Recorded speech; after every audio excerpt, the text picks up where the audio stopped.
Daang-daang istruktura naman sa paligid ng Marikina River Basin Protected Landscape ang natuklasan ng Department of Environment and Natural Resources na walang kompletong permit. Yan ang ulat ni Rod Lagusad. Responsibilidad ng bawat isa sa atin ang pangalagaan ang kalikasan. At sa gitna ng patuloy na pag-unlad, dapat ay may isaalang-alang din ito. Tulad na lang ng Upper Marikina River Basin Protected Landscape na matatagpuan sa 5 lokal na pamahalaan sa Rizal. Ang tubig mula rito ay napupunta sa Marikina River, kaya mahalaga ang watershed pagdating sa flood mitigation. May lawak itong mahigit 20,000 hectares. Mahigit 8,000 hectares dito ang naitalagang strict protection zone, habang mahigit 17,000 hectares ay tinuturing na multiple use zone.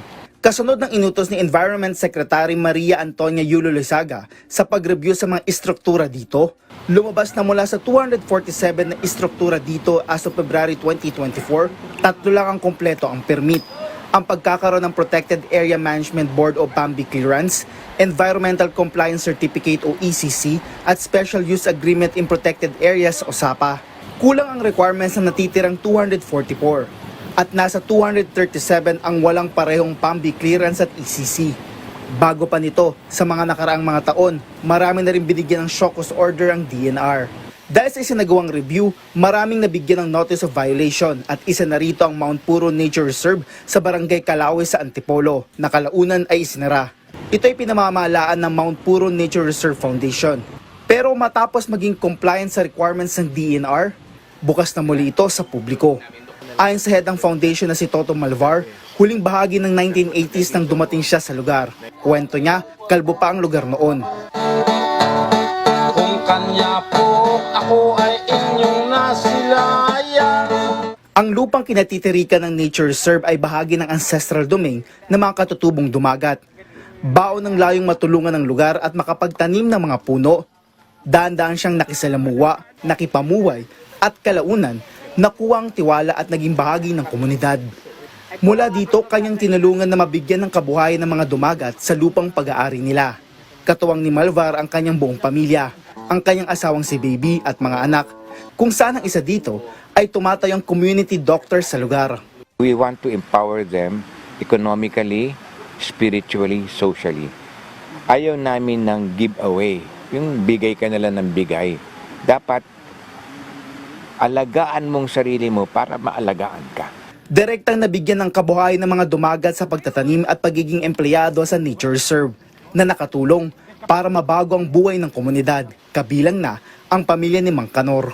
Sa ngayon, marami ng mga katutubo ang medyo nakatapos na ng pag-aaral at yung iba teacher na at yung iba matataas ng antas ng narating sa paaralan.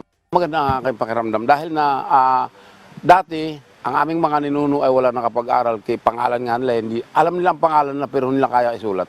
Dagdag pa ni Mang Kanor, kung dati ay pinoproblema pa nila kung makakakain ba sila bukas, ngayon ay hindi na nila ito iniisip. At pagdating naman sa pangangalaga sa kalikasan, aabot na sa mahigit 800,000 puno ang naitanim sa Mount Puro sa nakaraang mga dekada. Bahagi ng layon na makapagtanim ng mga native na puno dito sa Mount Puro sa Antipolo, Rizal ay nagtanim ang DNR ng mga punong nara na kilala bilang matibay na punong kahoy. Makakatulong ito para maiwasan ang pagbaha, pagguho ng lupa at maibalik ang sigla ng kagubatan. Binigyang din ni Malvar ang kahalagaan ng pagtutulungan na mahalagang bahagi para magtagumpay. Mula sa aming mga samahan ng mga dumagat, isa na kami sa nagbabawal, katuwang na kami ng DNR. Humihingi kami ng tulong sa DNR na yung pagbabawal nila ay kakaibat na rin nila kami para ipagbawal yung pag-uuling kasi ang nakakalbo rito ang kagubatan namin. Saka ang tubig nagbabago. Ako mismo ay sumubok na mag-hike dito para personal na makita ang mga puno at halaman at ang kagubatan. Naakyat ko ang Malvar's Peak at nakita ang magandang tanawin ng mga kabundukan. Nasagap ang preskong hangin na bunga ng pangangalaga sa kalikasan. Kasama na dito ang malinis at malinaw na tubig. Pangaral ni Mang Kanor sa susunod na henerasyon ng mga dumagat, sundin ang kanilang yapak sa pangangalaga sa kalikasan na kanilang tahanan. Kayo ang talagang makakapag-alaga ng kalikasan. Dito kayo pinanganak, dito kayo lumaki, minahal nyo ang lugar na ito. turuan nyo kaming magmahal sa kalikasan. Turuan nyo kaming ako anong dapat naming gagawin. Sa huli, nais niyang baunin ng mga pupunta dito ay ang pagmamahal sa kalikasan dahil ang mga bagay na minamahal ay iniingatan.